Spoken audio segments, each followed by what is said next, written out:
croire à l'amour de Dieu quand on est dans l'épreuve?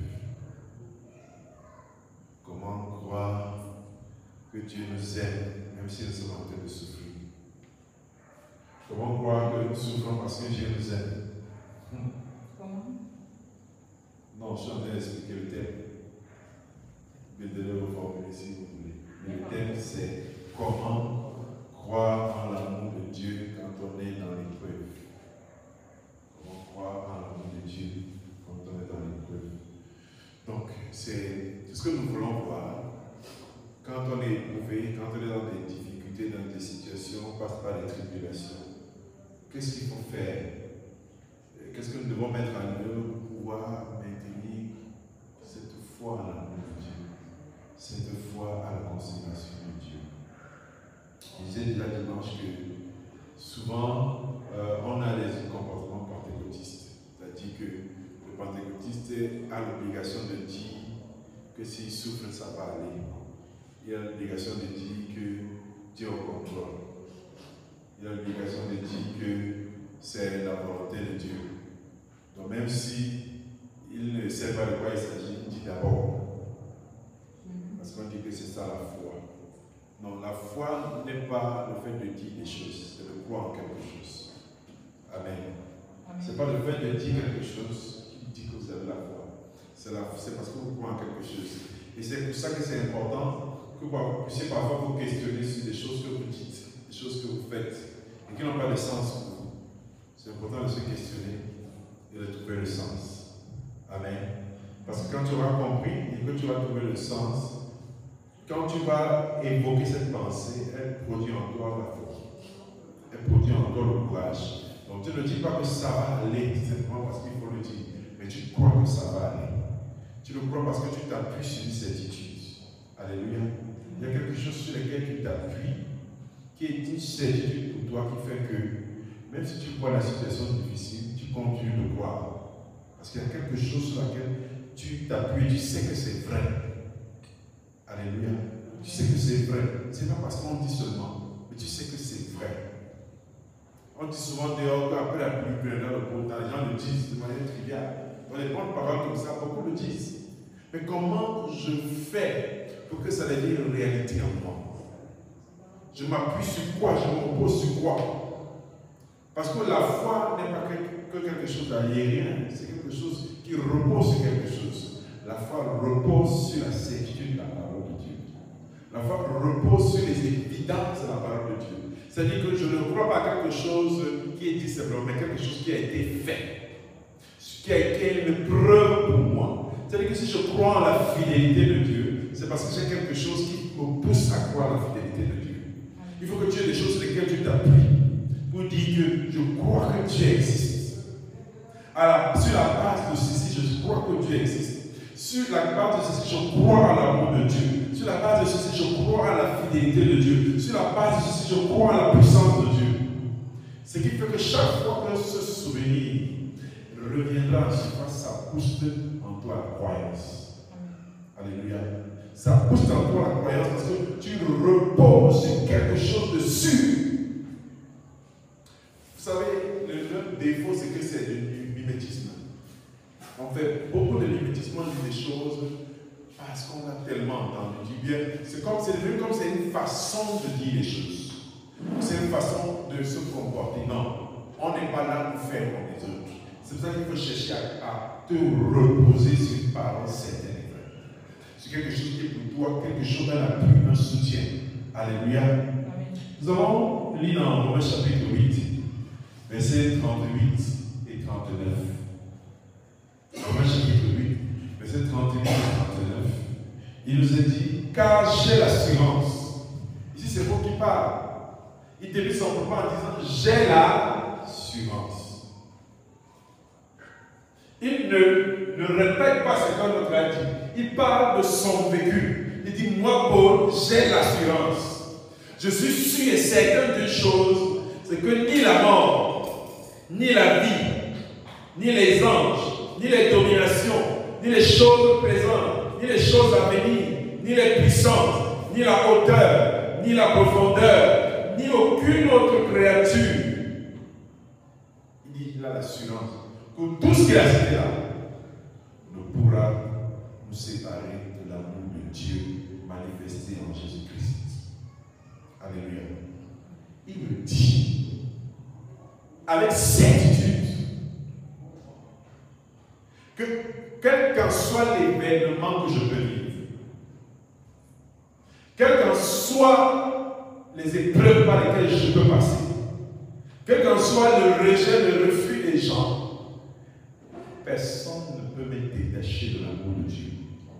Ce que Paul est en train de nous dire, c'est que l'amour de Dieu est tellement fort.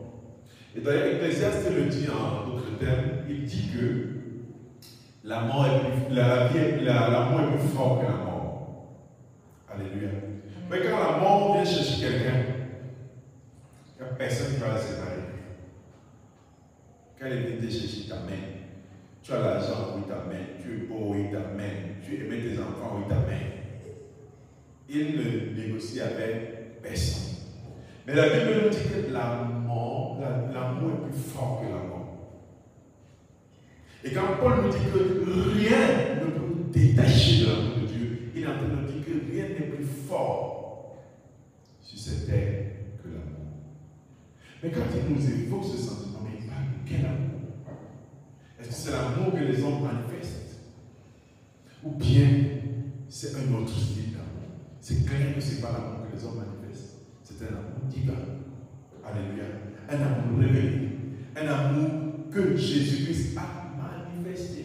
Parce que si vous voyez quelqu'un être capable de quitter l'opulence, l'aisance, la gloire du ciel et venir mourir pour les hommes sur la terre, il fallait avoir un amour particulier. Il fallait avoir un amour spécial.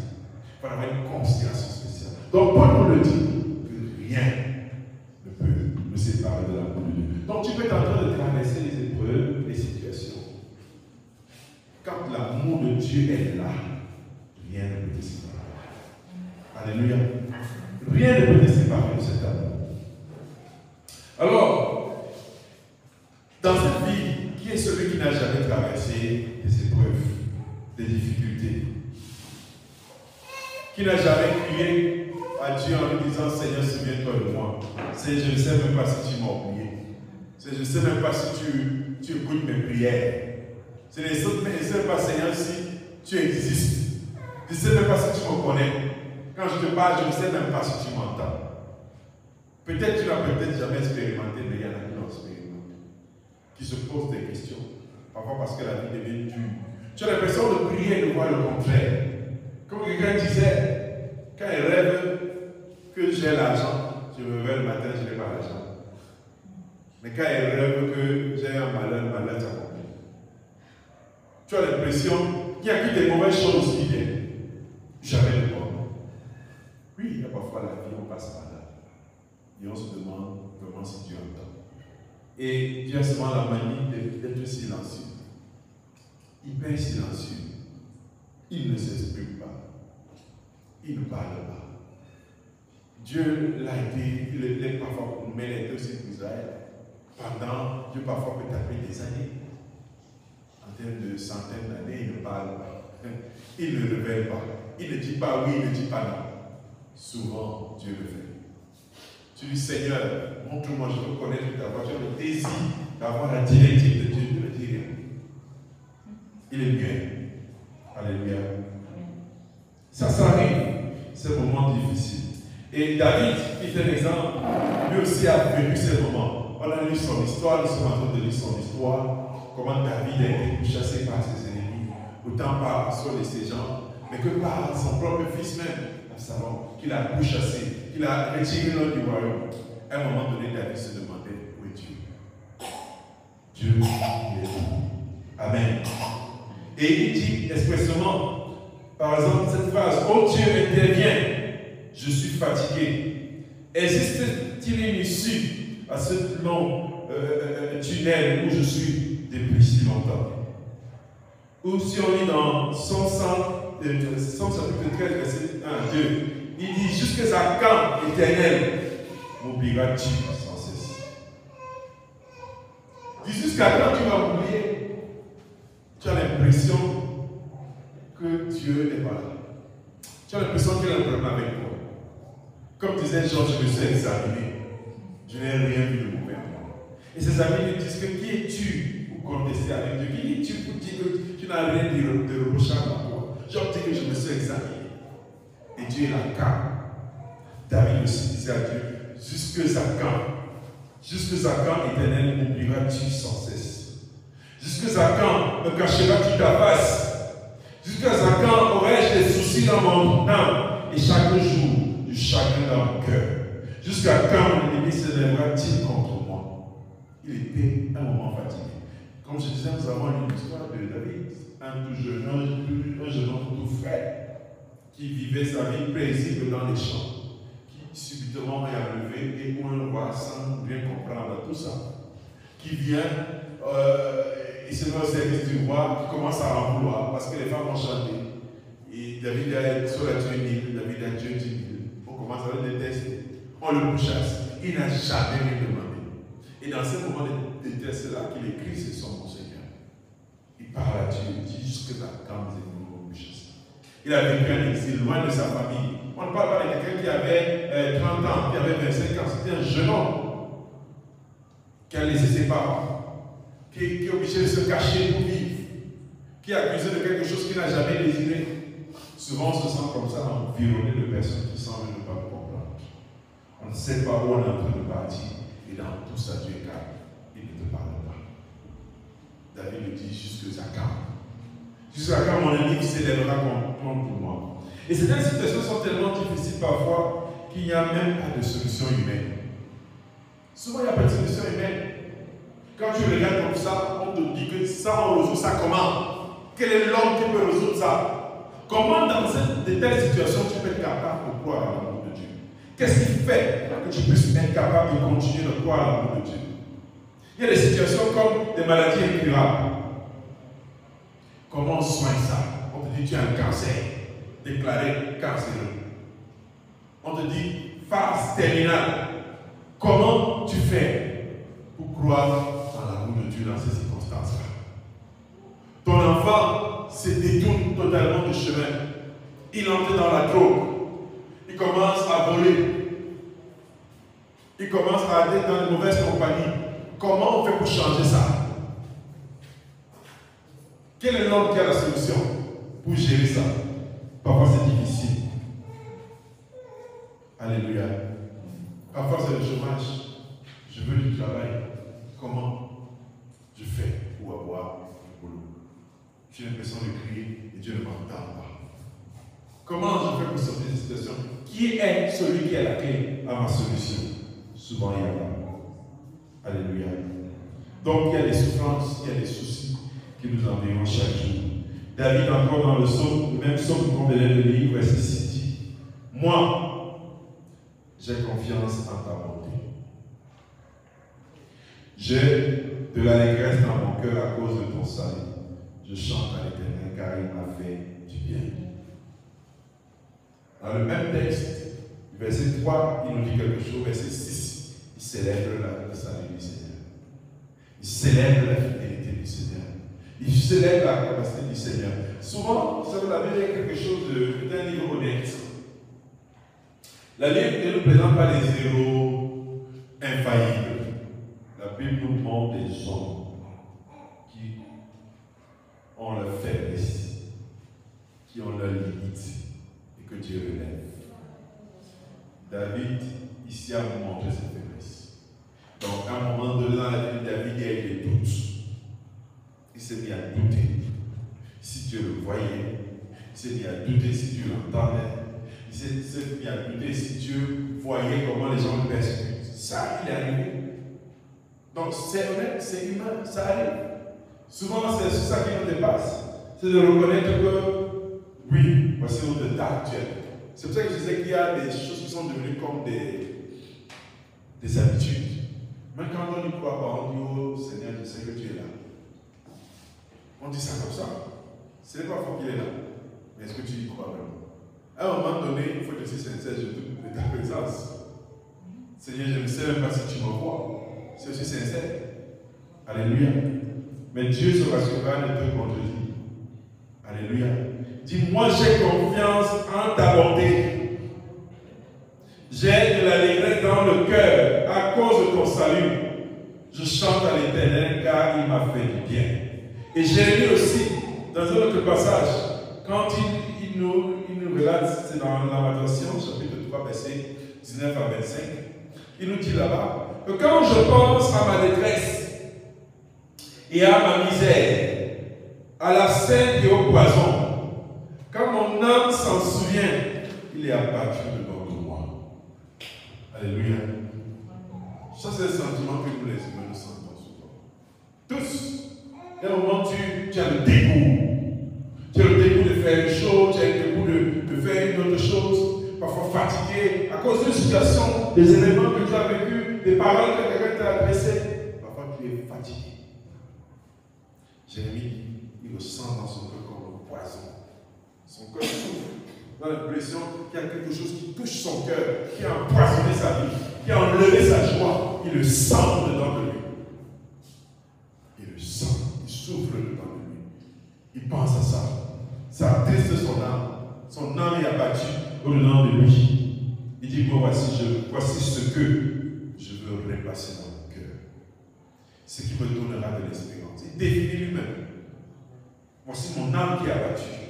Et voici ce que je vais repasser dans mon cœur. Et ça va me donner de l'espérance. Parce qu'actuellement, je suis abattu. Parce qu'actuellement, je suis découragé. Il dit, les bontés de l'Éternel ne sont pas épuisées. Ses compassions ne sont pas à la terre. Elles se renouvellent chaque matin. C'est ce qu'on lui dit. Je vais repasser ça dans mon cœur. Souvent, quand les pensées vont t'assaillir, parce que ce qui nous produit la tristesse, ce n'est pas trop ce que les gens nous ont fait. C'est pour ça qu'elle avait dit que ce n'est pas ce qui entre en l'homme qui le souffre. C'est ce qui en sort. C'est la qualité des pensées que tu développes qui te rend triste. Ce ne sont pas les hommes qui te rendent triste. C'est les pensées que tu développes. Amen. Et c'est ça qui s'est passé dans le cœur de Jérémie. Il a commencé à développer des pensées négatives qui devenaient des poisons. Des décisions qu'il aurait pu prendre dans son cœur sur la base de ce poison. C'est pour ça qu'elle avait dit que la colère est mauvaise conseillère. Parce que quand les pensées commencent à revenir, tu médites, ce qui en sort. Fais attention avec ce que tu médites. Alléluia. Fais attention avec ce que tu médites, la qualité de tes pensées. C'est ça qui détruit l'homme. Ce n'est pas tout ce que les hommes font. S'ils disent et ils font des choses, tu peux décider de ne pas considérer. Mais dès lors que tu commences à méditer dessus, ah oui, tu as commencé à déclencher le poison. Il dit, dans mon cœur, voici ce que je vais donc remplacer. Je vais repasser ça dans mon cœur. Les bontés de l'Éternel ne sont pas épuisées. Ses compassions ne sont pas à la terre. Elles se renouvellent chaque matin. Oh, que ta fidélité est grande. L'Éternel est mon partage, dit mon âme. C'est pourquoi je veux espérer en lui. Il le dit dedans de lui. Alléluia. Les paroles fortes. Il n'y a pas quelqu'un qui va te consoler, c'est toi-même. C'est ce que tu vas repasser dans ton cœur. Il dit, je vais repasser ceci dans mon cœur. Il dit, mon âme, oh que ta fidélité, la fidélité de l'Éternel est grande. La fidélité de l'Éternel est mon partage. Le Dieu fidèle est mon partage. Le Dieu fidèle est mon partage. Il ne m'a pas abandonné. Parce que la situation me dit qu'il m'a abandonné. La situation me dit qu'il ne me voit pas. La situation me dit qu'il n'est pas efficace. La situation me dit que non, il n'est pas capable. Mais ce que je repasse dans mon cœur, je lui dis, j'espère en lui. Je vais espérer en lui.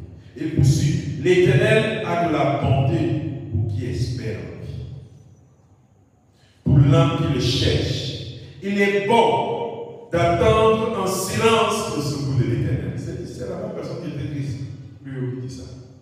Il est bon d'attendre en silence le secours de l'Éternel. Il est en train de dire que le silence ici, ce n'est pas le bruit des paroles. C'est le silence du cœur.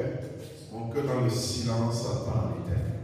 Il développe en lui une espérance qui fait qu'il croit, qui fait qu'il est soutenu, qui fait qu'il est fort.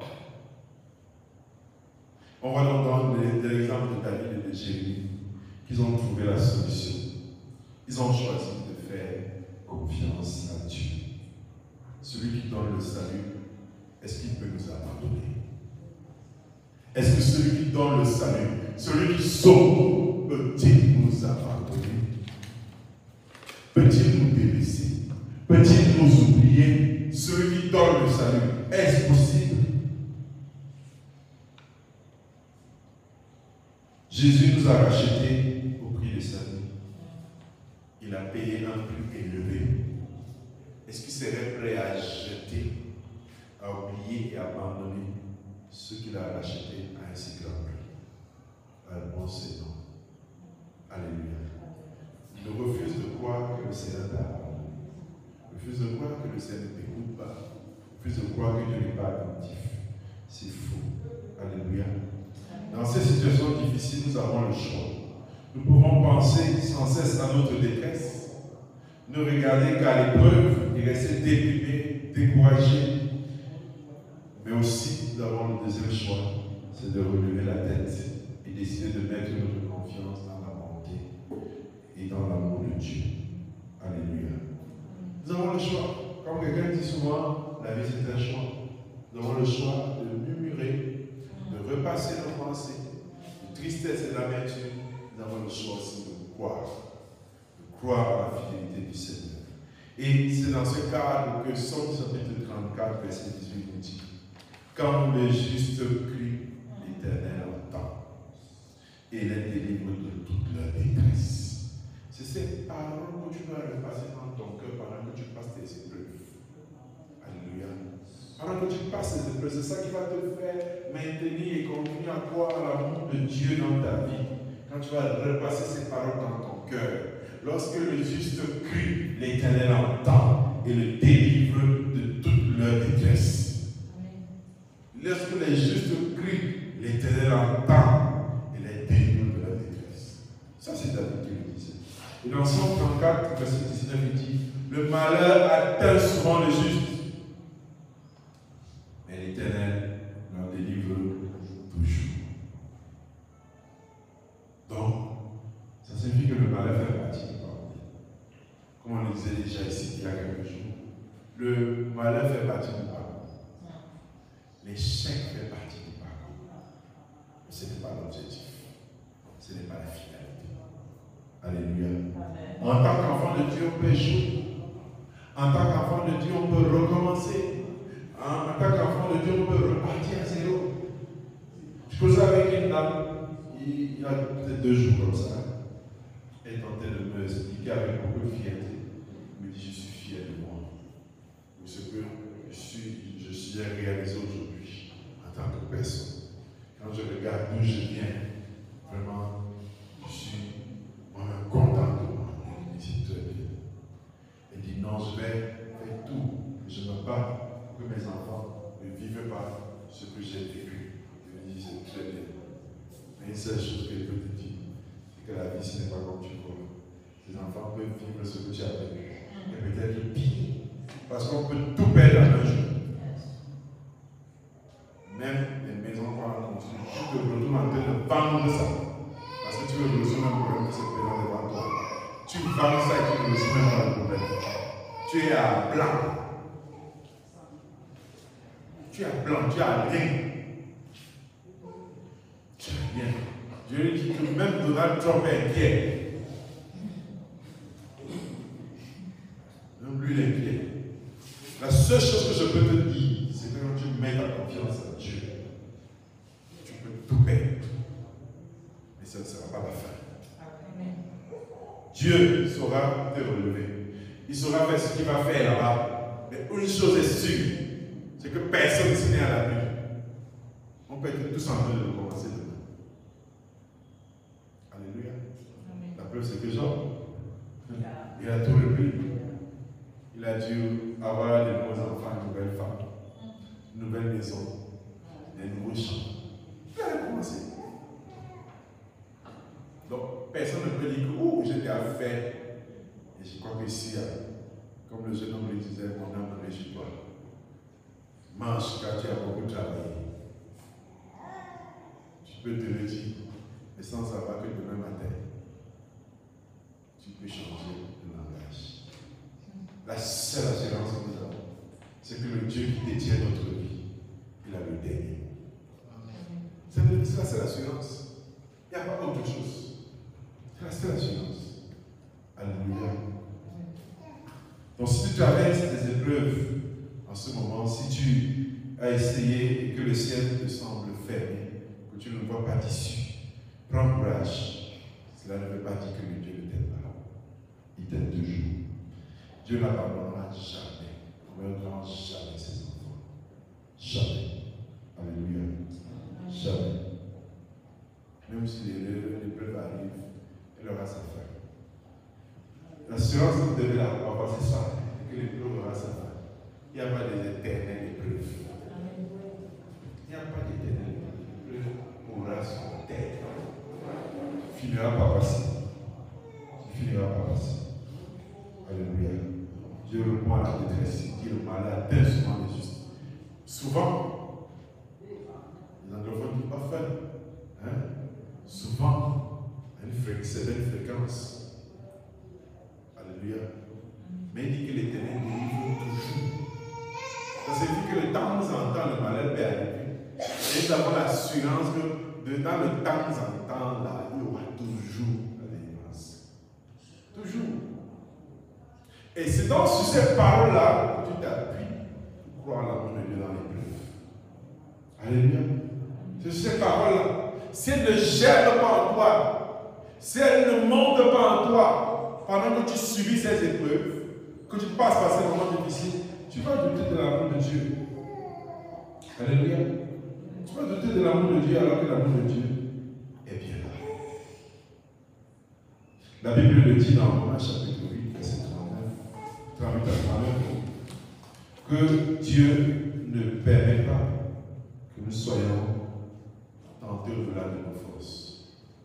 Il dit rien ne peut nous séparer de l'amour de Dieu, ni personne, car il nous aime d'un amour si grand. Et il le dit comme je disais dans le proverbe, dans Romains, que le Seigneur, avec la tentation, trouve toujours le moyen qu'on s'en sorte. Alléluia. Parce que c'est quoi le but? Dieu veut nous enseigner et non nous détruire. Amen. Dieu veut nous enseigner.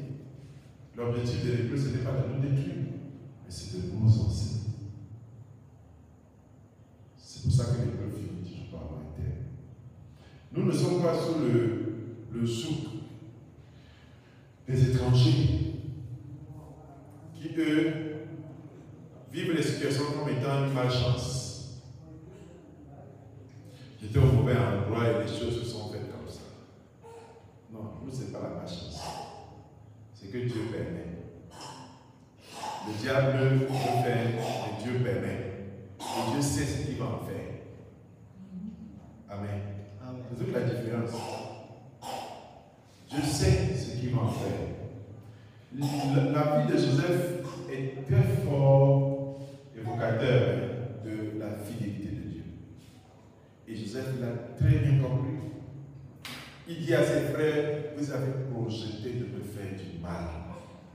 Et l'Éternel a changé votre mal en bien. Souvent les gens pensent qu'ils te font du mal. Et c'est ça la grâce quand on marche avec le Seigneur. Les gens ont l'impression qu'ils sont en train de te faire du mal. Ils ont l'impression qu'ils te poussent vers une zone où on va t'exclure, où on va te détruire, où on va faire ci ou ça. Ça, c'est ça leur pensée. Ça, c'est leur idée, ça. Ça, c'est leur calcul. Mais ils ne savent pas qu'ils te poussent là où Dieu veut que tu sois. Pour que tu sois en train de faire ce que Dieu veut que tu fasses. Mais eux, ils croient qu'ils sont en train de bien réfléchir. Vous savez, au fur et à mesure que je médite la parole de Dieu, je me rends compte d'une chose. C'est que le bien et le mal viennent de l'Éternel. En ce qui nous concerne. Le bien et le mal viennent de l'Éternel. Les gens pensent qu'ils sont en train de mal. Et souvent, ça nous énerve. Ils sont en train de nous faire toute la méchanceté là. Ça nous énerve. Mais vous devez croire au-delà de toutes choses que c'est Dieu qui permet. Et il sait ce qu'il va en faire. Il sait ce qu'il va en faire. Et c'est là que Joseph a eu l'attitude d'un grand garçon. Vous avez projeté à me faire du mal, mais l'Éternel m'a envoyé ici pour vous sauver la vie. Il avait très bien compris la pensée de Dieu. L'Éternel m'a envoyé ici pour vous sauver la vie. C'est pour ça que pendant qu'on subit des injustices, la chose la plus importante, c'est de garder votre cœur. Alléluia. C'est de garder votre cœur. Il y a des gens qui passent par des moments d'épreuve. Leur seul rêve, c'est le jour que Dieu va les enlever de ça. Ils vont régler les comptes de tout le monde. Ils vont montrer à tout le monde qu'ils ont été élevés. Dans leur prière, c'est tue mes ennemis, mais laisse quelques-uns pour que je me vante devant eux. Il a dans le cœur de la vengeance. Il manque seulement les moyens pour exécuter la vengeance. Non, pendant le moment de difficulté, la chose la plus importante à garder, c'est ton cœur. Qu'il ne soit pas atteint, qu'il ne soit pas détruit. Alléluia. Que dans ton cœur ne soit pas développé la haine. Que dans ton cœur ne soit pas développé de la méchanceté. Garde ton cœur. Parce que l'épreuve va son terme. Il fait comme Joseph. Avec sincérité, il leur dit, vous avez rejeté Dieu. Vous avez la mauvaise intention de me faire du mal. Mais vous croyez que c'était vous. Mais le Dieu qui mène des pensées, là, il a accepté que ça en a tête à mon égard. Il aurait pu me sauver au moment où vous m'avez mis dans la cité, il ne l'a pas fait. Parce que son frère aîné avait l'intention de le sortir de là. Mais eux, ils l'ont vendu. Donc, Dieu aurait pu les rattraper au moment où il voulait les vendre. Mais la seule chose que Dieu avait dit, c'est qu'il ne meurt pas. C'est pour ça que Dieu a accédé. Et bien Dieu a convaincu le cœur du frère. Quand le frère est né, il ne le tue pas. Vendons-le. Ça, Dieu a accepté.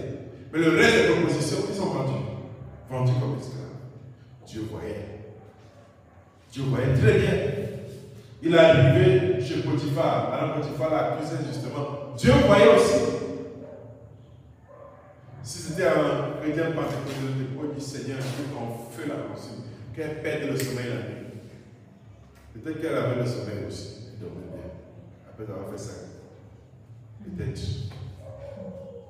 Dieu ne va pas s'élever pour venger. Ce n'est pas la part de Dieu. Et Dieu ne s'apprêtait pas à venger. Dieu avait besoin de Joseph pour son œuvre. Dieu ne travaille pas pour les vengeances. C'est un dégât collatéraux. Amen. Donc Dieu ne t'élève pas pour que tu règles les comptes. Dieu t'élève pour que tu sois la solution de ceux qui t'ont offensé hier. Alléluia. Pas pour que tu règles le compte. Comme à l'instar de Joseph, vous avez projeté le lèvres fait du mal et l'Éternel a décidé de tout. Et voilà. C'est la même chose avec Mardochée. Dieu a fait grâce. L'ennemi qui voulait le tuer, c'est lui qui a pensé comment on va l'élever.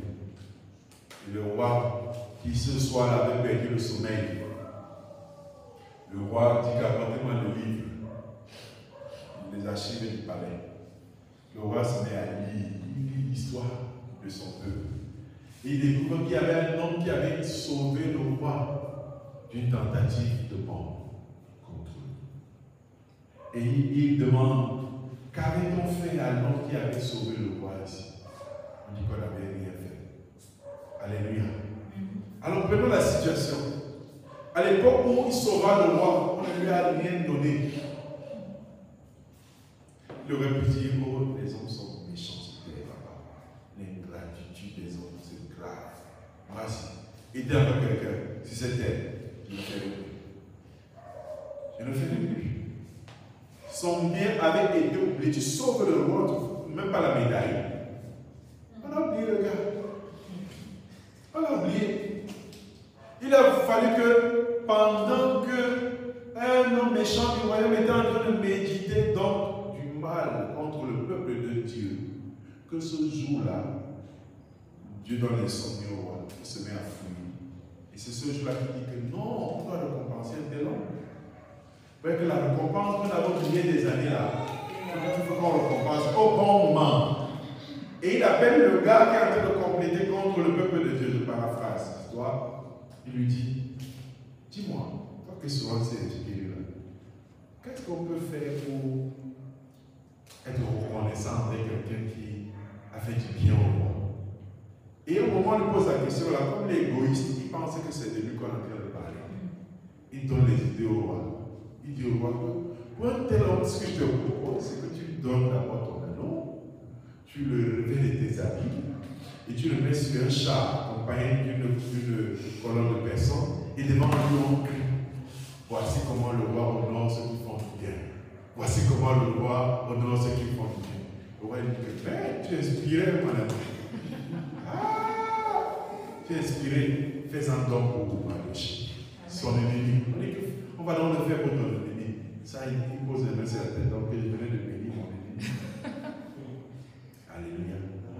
Donc, on peut être juste avec toi, on peut manquer de reconnaissance avec toi, on peut manquer de gratitude avec toi. L'erreur que tu ne dois pas faire, c'est de prendre des décisions, de charger les gens. Tu es en train de te gâter parce que Dieu, il va se souvenir. Mais c'est à quel moment où c'est bon qu'il se souvient. Amen. Imagine qu'on l'avait décoré, on lui aurait donné une médaille. Ça serait passé. Mais au bon moment où le peuple de Dieu était attaqué et son conspirateur était là, il fallait le délivrer. Et pire encore, ce que le conspirateur lui avait préparé le bois pour faire crucifier ce monsieur-là. Le bois qu'il a préparé, c'est plutôt lui qu'on a mis là-bas. On l'a tué. Et lui croyait que les gens allaient lever celui qu'il voulait tuer. Parce que Dieu, il fait comme s'il met en réserve. Il n'oublie pas. Il met à côté. Il sait le bon moment à utiliser ça. Alléluia. Amen. Dieu sait à quel moment il va utiliser le bien que tu as fait. Lui seul sait. C'est pour ça qu'on ne travaille pas en vain quand on travaille pour Dieu. On ne travaille pas en vain. Même si les hommes ne reconnaissent pas, et encore que tu dois t'en foutre, même si qu'ils reconnaissent ou qu'ils ne reconnaissent pas. Parce que ton vrai payeur, c'est Dieu. La Bible dit que si tu as déjà, si tu cherches toi-même la reconnaissance ou bien les félicitations, tu dois ton salaire. C'est ça. Pourquoi il le dit? Parce que Dieu te réserve un salaire. Attends seulement. Attends seulement. Dans cette vie, tu vas aider les gens. On dit souvent que tu sors le chien du caniveau et tu mords. Ça, c'est une expression qu'on a utilisée pour dire que quand tu as aidé quelqu'un, après il se retourne contre toi. Puis c'est pas grave. Ça te fait un peu mal. Mais sache que la meilleure chose que tu dois faire, c'est de fermer ta bouche. Pour ne pas pécher. Parce que Dieu sait s'en souvenir. Il sait à quel moment il va ressentir ça. Pour te faire du bien. Alléluia. Donc, nous ne traitons pas avec les hommes, nous traitons avec Dieu. Notre vie entre ses mains. Ce qui nous arrive de bien comme de mal, il nous voit. Il n'oublie pas. Il sait ce qu'il va faire. Alléluia. Que le Seigneur bénisse encore son peuple ce soir. Et que cette parole puisse édifier chacun de nous. Parce que nous sommes enfants